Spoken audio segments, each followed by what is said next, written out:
Man, man lu. Itu aja taruh di mobil. Hah? Taruh di mobil aja. Apa? Itunya. Taruh di mobil. Ntar. Itu mangkok. Yang mana? Jangan yang itu. Yang itu. Suruh ikut lagi kan biar ini. Ya itu Itu sih. Aku juga. Tuh ikut tuh lihat kaki siapa yang sakit tuh ikut lu tuh. Ini karena dia nggak gerak-gerakin ya. Coba aja turun. Oh sakit tuh jarang. Dihipnotis tadi siapa turun. Dah. Ada apanya lu gigi lu? Sendoknya di atas Ya, nasi. itu dah. Di atas nasi. Iya. Enggak belah sini yang ituan legok. Nasinya legok. Enggak ada yang legok. Ini rasa. Dia belah sini aja tengah, yang tengah. Yang tengah.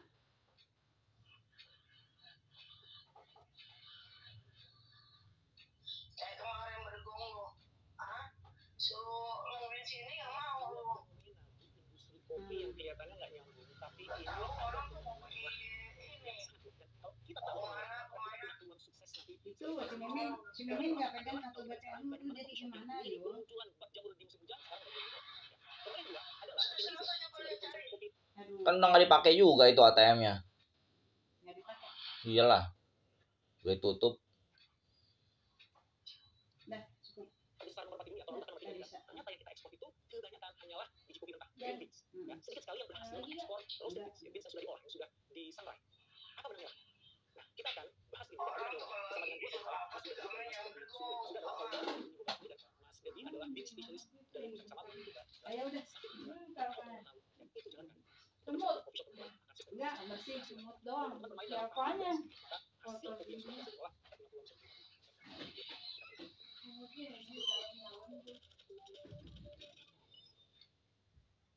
Mas Devi, terima kasih kehadirannya di podcast saya. Wah, ini menarik banget. Kita akan ngomongin sesuatu yang intriguing dalam bahasa saya. Nah, jadi fenomena yang kita lihat, ya, kopi shop ada di mana-mana, tapi di sana juga banyak berguguran. Dan juga kalau dari sisi makro itu kan, ya kita itu produsen kopi terbesar nomor 4 tahun lalu sama kita timnya. Tapi sayangnya kita kirim banyak kan green beans ya, jadi belum di-roasted, belum diolah. Gitu. Dan prediksi saya ini ada hubungan antara dua fenomena yang kira-kira kita pisah tadi. Dan kayaknya solusinya itu sebenarnya satu. Nah, ini aku pengen dari Mas Maya dari sini. Tapi sebelumnya Mas, boleh kenalin diri dulu, Mas Yuda, Mas Devi, dan juga kenalkan tentang perusahaan ya yang Mas Yuda bangun hingga dari tahun 2019. Halo sekarang. Ya, baik. Saya Yuda. Jadi saya adalah founder dari Google di Google ini udah berdiri 2011 dan di tahun 2011 itu kami memulainya dari sebuah bangunan yang luasnya 90 meter persegi blok dan dulu kami melayani kopi untuk market tradisional gitu. Jadi bentuk produk akhirnya adalah plastik bening berisikan kopi dengan sablon berwarna. Gitu. Kopinya itu berarti kopi yang kopi bubuk ya. Oke ya. Dengan semakin berkembangnya usaha akhirnya kita melakukan ekspansi di Gunung Bukit dari yang tadinya sangat kecil sekarang kapasitas produksi kita sehari sebesar 17 ton. Seperti itu. Ya, 17 ton ya. Dari yang tadinya cuma 90 meter persegi. Betul. Berarti bisnisnya ini kalau kita singkat bumi berarti Bogalas BBL ya. BBL aja supaya mudah ya Mas ya. Jadi BBL itu bisnisnya adalah mengolah biji kopi yang masih green itu masih hijau itu di roasting ya dan akhirnya bisa menjadi biji, bisa jadi bubuk dan ya, jangan disimpan dan digunakan ke kafe bahkan sampai ke ekspor ya ke dunia ya. Ini saya ke Mas Devi Mas. Ya saya Devi, saya dari dulu biasa terlibat di beberapa riset kopi di Indonesia sebagai Australia dan Indonesia terus kemudian juga ada bisnis kopi dan sekarang saya bareng timnya BBH sebagai spesialis. Bean spesialis. Oke. Aku penasaran singkat aja Mas. Bean spesialis itu kerjanya apa sih? Kerjanya memilih mencari bahan baku yang sesuai dengan keinginan klien. Bahan baku itu artinya raw material green green beans. jadi misalnya bahan baku berbentuk kaset demikian seperti apa saya Karena dia mah rame aja ya. akan pakai bin Kenapa sih jenis beneran dan gitu ya? target pasar mereka pun kita dapat produk ya. Ya, tapi menarik teman-teman semuanya. Kita kan ngomongin kopi sampai sedalam-dalamnya sampai cita rasanya sampai pada bisnisnya dan bahkan ngomongin tingkat global dan tingkat di level kedai kopi yang ada di Indonesia. Oke, sekarang kita langsung masuk kepada inti yang tadi aku bilang rasa penasaran saya terhadap dua fenomena ini dan nyambung gitu ya. Kita mulai dari pertama dulu. Kita ngomongin dari ini, ngomongin tentang Indonesia sebagai produsen kopi nomor Bapak yang tinggal dulu itu. kan kalau sekarang kan zaman hilirisasi ya kalau kita ngomongin semuanya harus hilirisasi nih kalau bisa kopi nggak bisa cuma realitanya ternyata sedikit sekali betul ya yang main lokal kita yang berhasil mengekspor roasted beans yang kopi beans sudah diolah. Oke, jadi selama kita bergerak di bidang kopi ya usaha kita bergerak di bidang kopi sebetulnya kita semua itu menyepakati satu hal yaitu konsistensi itu terkait konsistensi kualitas dan waktu pengiriman gitu. Nah seringkali pengusaha kopi itu tidak bisa menjaga konsistensi dari produk mereka gitu. Jadi ketika mereka sudah bisa menciptakan satu produk yang diterima oleh market dan works really well, di satu titik mereka akan menghadapi satu inkonsistensi dan itu bagi penikmat yang sudah membeli produk mereka sebelumnya menjadi satu pertanyaan kenapa kopinya nggak seperti yang kemarin. Padahal digedein dulu apinya. bisa mendapatkan kopi yang saya mau. Tapi semuanya dia mulai suka, terus tiba-tiba kopi rasanya belum kerja dan ketika keras belum lalu kecil. langsung akan mulai dari nol lagi gitu. Oke, dengan konsistensi kualitas itu dari rasa, konsistensi kualitas itu adalah ketersediaan. Oke, kuantitas waktu itu adalah waktu pengiriman. Jadi dari ketika kita menerima barang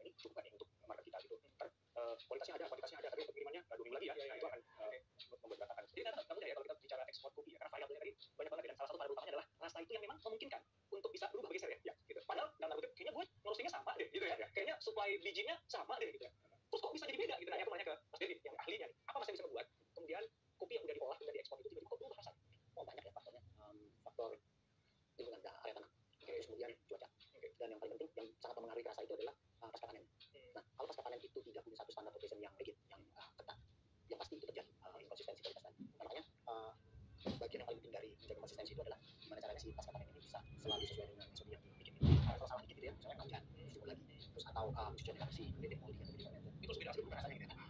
Ya konsistensi tadi menjadi sangat penting dalam Jadi banyak banget variabel yang bisa terjadi, yang itu akan mempengaruhi rasa dari kopi. Ini orang kayak saya mungkin atau rasa beda juga ya. Sama aja kopinya gitu ya. Tapi bagi orang-orang mungkin yang ada itu sedikit aja langsung tahu.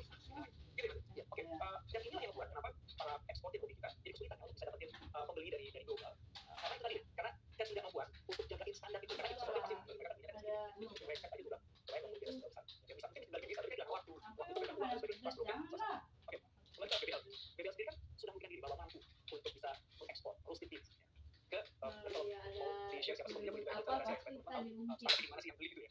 Tapi yang disampaikan oleh Mas Devi tadi kan ada soft sehingga bisa jadi posisi tadi ya kan di antara sekian banyak variabel yang mungkin merusak rasa atau paling menggeser rasa yang itu akan menyebabkan kepercayaan yang bisa sekarang bisa terus ekspor jadi akan makin banyak customer globalnya.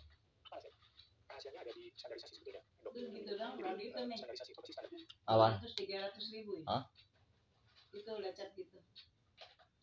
300.000 lah. Hah? 300.000 lah. 300 ya? Masih Kamto. Ya sedikit aja ya. Makanya mendingan banyak. Yang lebih kacau lagi kan waktu itu kita cuman nyundul gitu doang aja habis 2,5 juta. Nyundul doang. Dari SOP ketika kita menangani produk tersebut gitu. Nah, kita berusaha keras untuk melakukan setiap prosesnya itu tertusuk gitu. Jadi semua produk yang kita produksi itu harus ada identitasnya beserta dengan pengelolaan yang kita lakukan dari produk tersebut, dari roastingnya, semua ada riwayatnya gitu. Jadi itu adalah salah satu cara untuk mencapai konsistensi tersebut. Jadi satu produk yang tidak konsisten itu adalah akumulasi dari pergeseran yang hanya sedikit aja gitu. Udah di PTN kamu udah kasih dia? Udah. Oh dia kan kalau dikasih langsung masuk tasnya ya? Lupa dia. Maka subjektivitas dari indra nggak lagian kan udah tutup banknya. Udah nggak dipakai lagi ya udahlah ngapain tanya-tanya mulu. kita penglihatan terus kemudian perasaan harus bisa dikuantifikasi. Nah, supaya bisa diukur betul. Jadi bisa hindari itu kemungkinan deviasi secara juga. Ini kalau ada kan dokumentasi standar itu kayak ISO berarti betul. Ada ISO-nya kita sertifikasi ISO 22000. Oke dua. Itu ISO atau spesifik 22000 ya. Jadi ISO 22000 itu adalah sertifikasi untuk keamanan pangan. Di mana kita meminimalisir segala macam potensi sekecil apapun yang berpotensi untuk mengkontaminasi produk yang kita produksi gitu. Jadi di ISO 22000 itu mengatur setiap personel yang melakukan produksi untuk benar-benar bebas dari kontaminasi. Ketika kita masuk ke ruang produksi itu barang-barang seperti cincin, jam, kalung, kalau perempuan itu makeup ya itu tidak diperbolehkan. Karena takut mengkontaminasi yang diproduksi tadi itu ya. Rambut gitu ya. Betul rambut yang bahkan cambangnya kalau laki-laki gitu ya. Bahkan kancing itu nggak boleh sampai jatuh ke produk kita. Ketika masuk ke produksi kita harus proses ini kaitannya sama proses di proses kan standarisasi orangnya harus pakai gimana supaya ada kontaminasi ya. Tapi kalau dari sisi supply base sendiri, bagaimana olahnya sendiri itu juga masuk dalam SOP masuk ke bagian di Jadi mana bangunin sendiri. yang dilakukan oleh olah di hulu. Misalkan ada beberapa hal yang dilihat tidak masuk standar, akan kemudian dari pabrik akan melakukan audit secara langsung dan agak jauh. Misalkan ada perbaikan tertentu, misalkan ada tahun yang berantakan itu nggak nanti itu akan kemudian dari BBL akan mengontak saya lewat kemudian ke pabrik sorry pengolahan untuk kemudian itu direvisi. Nggak boleh ada lagi hal-hal yang kemungkinan pada produk mentahnya agar kemudian bisa berkelanjutan di pabrik di BBL. itu berarti kan sepertinya lingkungan dari pabriknya yang distandarisasi dan dikomunikasikan. Kalau dari sisi prosesnya untuk sampai kemudian menjadi roasted beans atau yang grounded ya kopinya itu juga diatur dalam ISO 22000. Ya jelas banget ya itu. Karena itu satu proses yang nggak boleh putus ya. Itu semua berkelanjutan semua mulai dari proses breeding kemudian sampai pengiriman dan sampai pabrik kemudian berikutnya di pabrik dan mengecek barang ini sesuai dengan verifikasi atau enggak. Bisa kemudian nanti ada tanda izin atau di-reject gitu ya. Ya setelah proses itu kemudian itu harus selalu mengikuti ISO 22000 tadi. Jadi ketika suatu perusahaan mengikuti ISO 22000 tadi dengan baik dan benar, apakah otomatis terjamin itu outputnya nanti dia akan punya kualitas yang sama baiknya dan itu konsisten. Sebetulnya ISO 22000 itu hanya sertifikasi tapi kunci dari menjalankan ISO 22000 itu adalah komitmen. Top to bottom gitu. Jadi semua yang terlibat di sana harus mempunyai komitmen yang sama. Dan tidak bisa dijalankan oleh satu dua orang mereka seluruhnya. Gitu. Jadi ketika dan itu suatu komitmen yang sangat tinggi sekali, sangat kompleks sekali di mana SOP kita itu berisi di beberapa lemari besar yang harus disimpan di satu lemari sendiri dan semuanya harus paham dengan SOP tersebut. Dan menjalankannya pun juga sangat ketat sekali. Ya, ini kuku nggak boleh panjang sedikit aja itu nggak boleh. Itu yang membuat compliance-nya semakin rumit. Gitu. Jadi artinya yang akhirnya membuat BBL sekarang itu selalu bisa jaga standar kualitas secara konsisten adalah bukan hanya karena punya ISO 22000 tapi karena manajemen sampai kepada staff yang paling bawah punya komitmen yang sangat kuat untuk jalanin ISO tadi ya. Saya kira tadi sebuah ya. Jadi standar harus ada jelasnya, prosedur harus dibuat sangat detail supaya bisa dilakukan. Jadi kan jangan manusia gitu ya. Aku penasaran tentang ini posisi BBL gitu ya di rantai pasar kopi. ya, dari petani kopinya itu sampai kemudian saya bisa menikmati secangkir kopi yang nikmat di rumah dari kedai kopi itu ya. Boleh secara singkat mungkin Mas Dewi atau Mas Yuda kan? Ya, kalau nanti masuk kopi di Indonesia sebenarnya cukup panjang ya. Karena memang secara natural itu terjadi karena banyak petani smallholders atau petani kecil yang cuma punya lahan 100 meter, terus di atasnya ada banyak komoditas lainnya, sehingga investasi yang dikeluarkan oleh petani itu akan terlalu besar kalau misalkan petani harus memproduksi kopi sampai siap sangrai. Sangrai terus ditanam atau dipanggang ya. Nah, makanya kemudian ada model-model lain, misalkan ada pengumpul besar, kemudian ada ekspor lokal, kemudian ada trader PMA, lalu kemudian juga diekspor atau produksi lokal. Nah, jadi dari rangka yang sepanjang ini sudah banyak bisnis.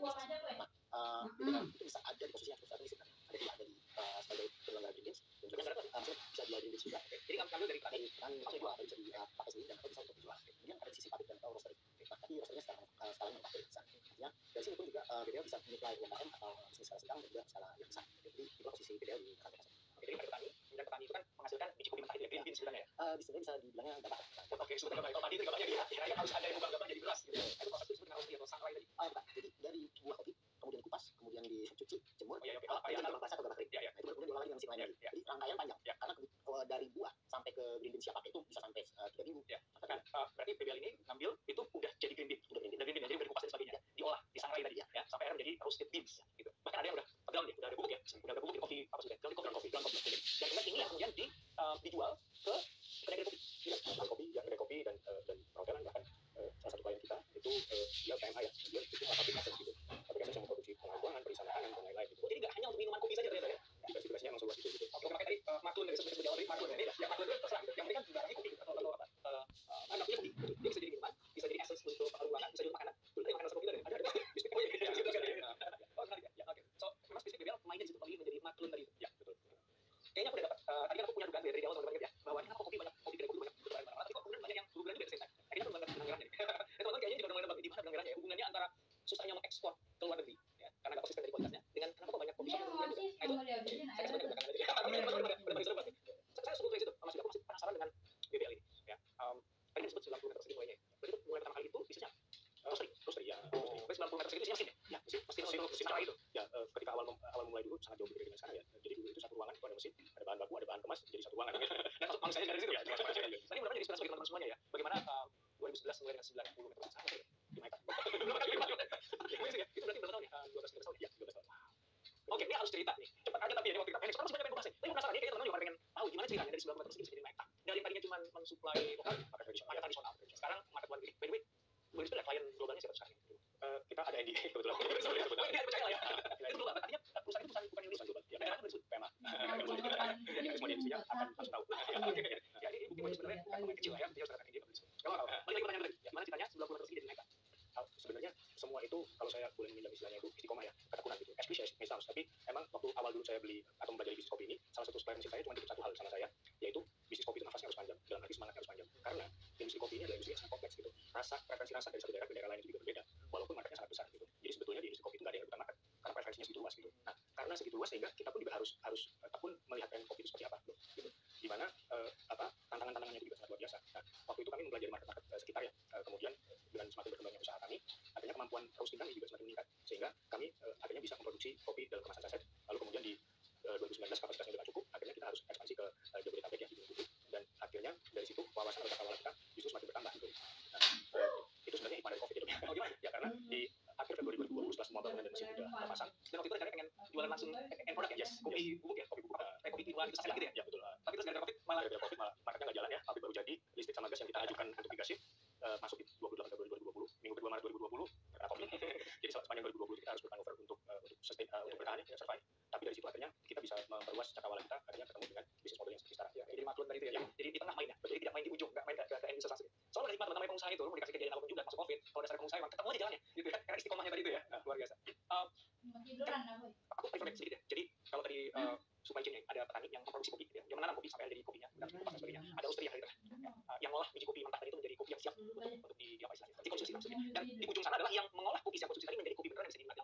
Ya, either dalam bentuk saset yang tinggal dituang di kaca panas atau memang disajikan dalam sebuah kopi. Jadi aku lihat gampangnya tiga itu aja dulu deh, gitu ya. Ini supplier, ini ada di tengah ini yang mengolah hasil bahan bakunya itu menjadi sesuatu yang siap diolah lebih lanjut. Yang ujung sini adalah menciptakan barang yang bisa langsung dinikmati. Nah, pertanyaan begini. Dengan pengalaman BBL, bisa akhirnya dalam 13 tahun itu bermain di level global sekarang, dipercaya untuk perusahaan besar dunia, bisa konsisten jaga kualitasnya. Menurut Mas Yuda, apa sih yang perlu atau hal yang paling penting yang itu harus jadi pegangan, diperjuangkan sama para pemain di masing-masing tadi menjadi petani. Sama tahu di sini ada teman-teman misalnya nanti mau jadi seperti BBL, jadi apa pengolah pabrik kopi, mau jadi pabrik kopinya atau dari kedai kopi. Nah itu masing-masing itu apa key success factor, hal yang sangat kunci yang lu kalau yang ini benar dan lu isi koma di sini, insya Allah jadi. Pokoknya tapi kalau misalnya kopi itu konsistensi adalah kunci. Itu semua sih dari taninya sampai ke kedai kopinya salah satu kunci konsistensi lah. Bukan hanya konsistensi kualitas dan waktu ya. Nah untuk memenuhi ini semua itu turunannya banyak dari kita konsisten dalam pengelolaan, konsisten dalam prosedur, konsisten menjalankan prosedur ya, terus kemudian konsisten dalam pelaksanaan kalau misalnya bagian kebun maka konsisten dalam pengelolaan kebun dan lain-lain karena itu akan sangat berpengaruh. Sesimpel kalau misalnya kita metik, kalau misalnya kita nggak konsisten metik yang receh atau cabai merah, maka itu juga ketika sampai di nasabah mungkin sama-sama bibit tapi akan mempunyai rasa yang jauh berbeda dan kembali ke Ada aja tuh anak. Dia lari ke pelitak katanya. Dia mah udah bukan anak, dia udah nenek. Itu tadi di kelas ibu habis keluar itu pakai itu.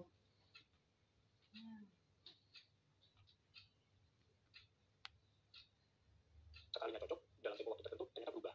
Nah itulah yang artinya itu termasuk juga kedai kopinya dong ya, termasuk kedai kopi. Jadi itu kalau kedai kopinya dia nggak bisa menjamin bahwa ketika customer datang keesokan harinya rasa kopi kesayangan itu masih sama, itu jadi sulit. Nah, itu lagi teman saya itu. Jadi teman saya itu penikmat kopi luar biasa. Ada satu brand kopi lokal di Indonesia yang itu semua marah itu ceritanya itu aja. Tiba-tiba dia kayak patah hati. Terus aku kenapa apa? Aku dikhianatin apa? Soal kedai kopinya. Kemarin datang ke sana, beda rasanya. Tadinya ya gue maafkan lah, aku cinta lah ya masa langsung dicocokkan sekali langsung malah gitu kan. Gue kasih kesempatan lagi gitu. Beda kali. Setelah gue berkali-kali ke sana emang udah beda jalan apakah chef yang nggak tahu di kopi itu baristanya ya? Terus baristanya beda, nggak sama. Sebenarnya di mana? Habis singkat cerita dia nggak pernah ya. Oh padahal dulu kalau kemana-mana ngomongnya lu kudu yang ini dah. Itu hilang tuh. Ya, kopi dan itu tuh brand yang nggak kecil. Ini bukan kopi kedai pinggir jalan 5.000 berangkat gitu. Ini brand good coffee-nya gitu. Dan itu kan tidak konsisten dari itu. Nah ini kalau kita udah baca ya. Jadi ketemu nih ternyata korelasinya antara kenapa kok susah kita jualan biji kopi yang sudah diolah roasted beans ya dan kenapa kok banyak kedai kopi yang muncul terus hilang ya konsisten gitu betul ya hati-hatinya harus di dalam soalnya kalau kopi itu amazing banget ya saya tuh nggak terlalu gimana sama kopi ya kayak casual saja lah kopi gitu ya kalau butuh berdagang gitu sebenarnya tapi bagi teman-teman tuh yang kayak dedicated kopi lovers itu dan mereka bisa tahu ada slight changes itu bukan kecil dari rasa kopinya bisa tahu ya karena kan preferensi itu kan bisa sangat spesifik dan personal sekali gitu bagi orang jadi apa yang pada disuka apa yang saya suka nggak boleh resonate ke dokter Gawan nggak boleh dokter Gawan satu produk yang dokter Gawan suka sekali kan dokter Gawan jadi tahu secara spesifik gitu apa yang bergeser apa yang dulunya ada sekarang jadi nggak ada yang dokter Gawan cari itu tahu betul gitu susah ya bikin bisnis kopi ya karena aku lagi pengen bikin bisnis kopi juga kan susah ya makanya perlu cari ahlinya ya jangan sosokan aja dulu ya gue kagak ngerti bisnis kopi gimana apalagi roasting kopi udah cari ya boleh susah ya sebenarnya nggak susah itu jadi apa masing-masing dari rantai masuk ini baik yang di kafe sangat pintar untuk berjualan gitu kan yang di kafe mungkin kami di produksi terus kemudian yang di kebun kalau kami di suka kebun kami nggak bisa ya setiap orang punya specialty sendiri ya dan mana aja BBL kan menyadari kalian kita ya kan dari hikmahnya pandemi betul mungkin kalau nggak ada pandemi era sosokan bikin sosokan itu ada itu kirim beda ya dia usaha beda dia jago bikin kedai kopi belum jago dalam konteks memastikan beansnya itu roastingannya konsisten betul kan gitu betul so everyone punya background sendiri betul apakah itu artinya gini jadi misalnya saya pengen buat kedai kopi udah ada lu masa sosokan pengen roasting sendiri apalagi kalau pengen misalnya ya gue pengen kedai kopi gue jangan cuma satu dua dong ya gue pengen satu Indonesia gitu 1.000 satu Indonesia gitu ya ya kan kalau punya 1.000 kedai kopi lu roasting sendiri gimana cara bikin show konsistensi itu kan gitu dalam jumlah banyak overtime lagi dalam 10 tahun lu kalau bisa tuh jangan berubah gitu ya rasanya supaya jalan kasar tadi ya betul berarti ya enggak lu tahu gini aja gitu lu kalau buat kedai kopi lu buatnya kedai kopi lu jago cara ngemasnya cara nge-brandingnya which is oke bagi kedai bisa sih ya saya rasa dokter Gawan yang tadi bilang kalau di bagian itu bisa sih karena untuk bikin kedai kopinya itu sendiri tanpa roastery itu udah punya satu masalah gitu masih ditambahin di bagian roastery lagi tentunya akan ada ya kalau pakai sini kok jadi bikin kedai kopi udah 1.001 masalah ditambah lagi masalah roastery yang oke jadi kita bagi itu mas ya jadi masih lihat sama Mas Devi yang urusan roasting gitu ya tadi gue kasih speknya gitu ya gue pengen kopinya begini gitu ya rasanya gini pokoknya gue pengen gini bisa dikasih sama Mas Devi misalnya ya jadi kita ya bukan sih gue ada orang yang lebih banyak kopi kalau gue kan tahu cuma doang ya cuma banget kalau cuma berjalan gitu tapi rasa kopi pada tahu ya berarti tadi ada orang yang jago kopi itu yang tim gue gitu ya yang memang wah tahu banget di Indonesia yang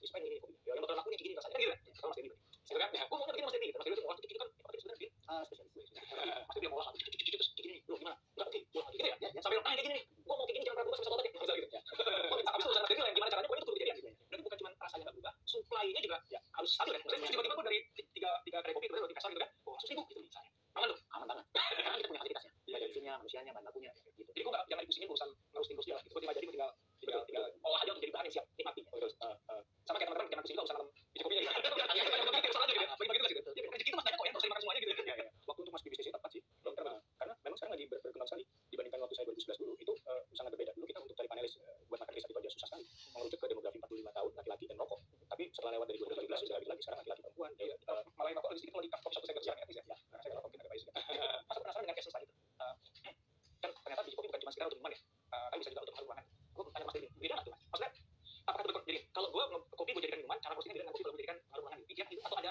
kimia tertentu dicampurkan gitu penasaran di situ kalau dari sisi kami sih sebenarnya nggak terlalu beda jauh ya tapi kan kemudian kita harus tahu preferensi yang mereka mau dapatkan rasanya apa dari situ kan kita bisa kemudian dari proses A dengan rasa ini seperti ini gitu. Karena dalam kopi itu sendiri ada banyak sekali komponen yang bisa menghasilkan banyak rasa tergantung kita rasa pakainya seperti apa kemudian setelah itu ada roasting juga kemudian dari kemampuan roasting itu bisa menghasilkan aroma tertentu rasa manis bisa manis misalkan light roast itu bisa manis banget gitu kan dan atau apa namanya acidity yang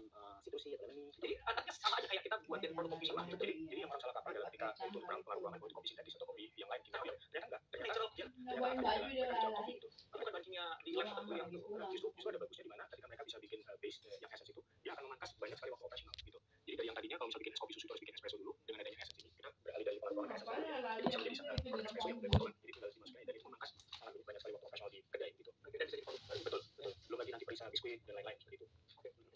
Sekarang kan lagi rame nih ya teman-teman barista kita tuh menang di ajang kompetisi dunia barista. Katanya aku ya itu tinggi, ngapain dia masih kopi kan? Tapi punya SDM yang bisa masuk lagi Cuma 2 senti, udah sama aja lah. Itu bisa dari awal. jadi kalau Di awal misalnya sampai di 7 Indonesia senti. Ini bisa jalan katanya. kopi tadi.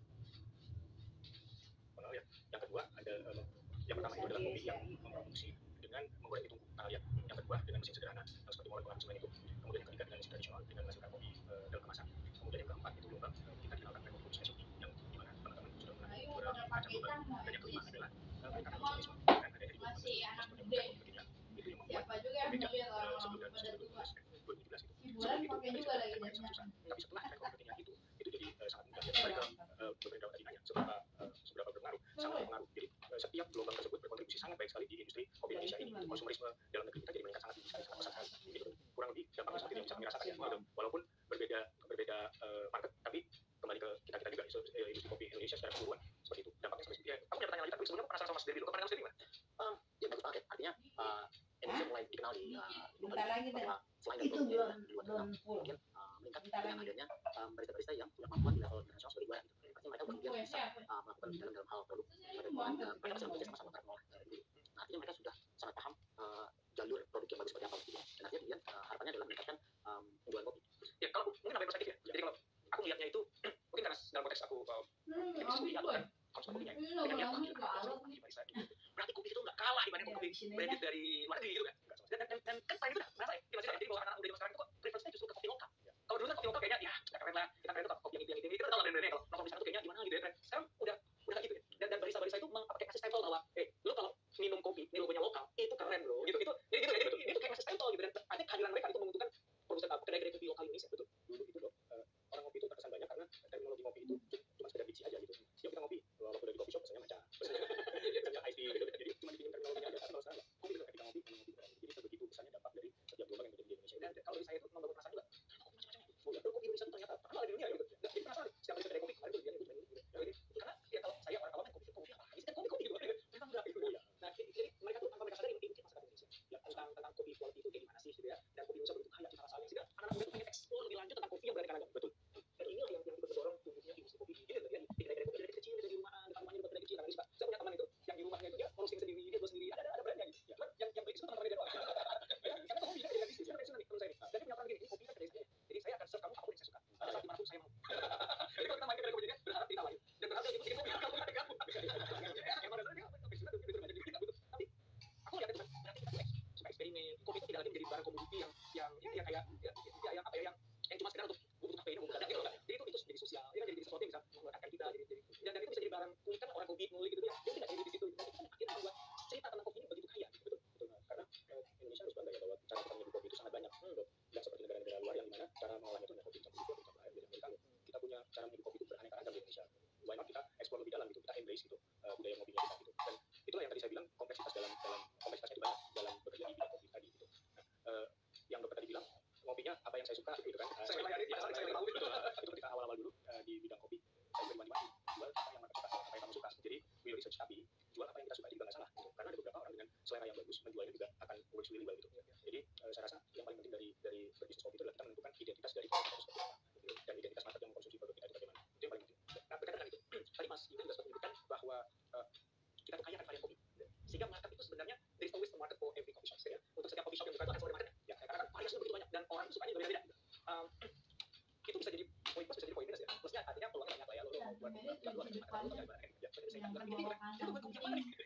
Variasi banyak gitu. Ya kita kompleks juga gitu. Nah, gimana tuh? Saya rasa yang baiknya seperti yang berjalan tadi bilang bahwa kita tidak bisa seperti itu. Tapi setiap market yang mereka saat itu punya skill sendiri. Kita mau akomodir market dengan skill berapa? Kalau kita mengakomodir market A, sedangkan peminum kopi dengan cara penyembuhan A itu skillnya cuma segitu-segitu aja. Ya berarti memang kita memilih battleground tersebut. Tapi ketika kita mencoba dengan market yang B, misalnya preferensi yang B, dia skillnya lebih besar. Memang kita harus prepare dengan skala market tersebut. Tadi yang baik-baik itu termasuk Indonesia, kita mengambil market yang was it's choice kita. Betul. Kita tahu bahwa masing-masing ada poin-poinnya gitu ya. Iya. Itu pengen jalan. Jadi kayak kalau saya sebenarnya bukan pensiun gitu ya. Tapi kesempatan dia gitu. Dia udah pensiun ya. Dia udah lumayan lah dua. Dia buat kompetisi untuk teman-teman dia doang. Ya semua ini masalah dia. Salah enggak? Salah. Enggak ada yang salah juga. Ya kita mau gimana? Jadi karena apa ya? Kita ya. Enggak ada yang salah. Selera ya bisa kita paksakan ya. Jadi memang enggak ada yang salah sebetulnya. Apa yang kita suka belum tentu apa yang kita suka, apa yang mereka suka, apa yang bagi saya beda banget, bagi mereka sama aja. Iya ya. Jadi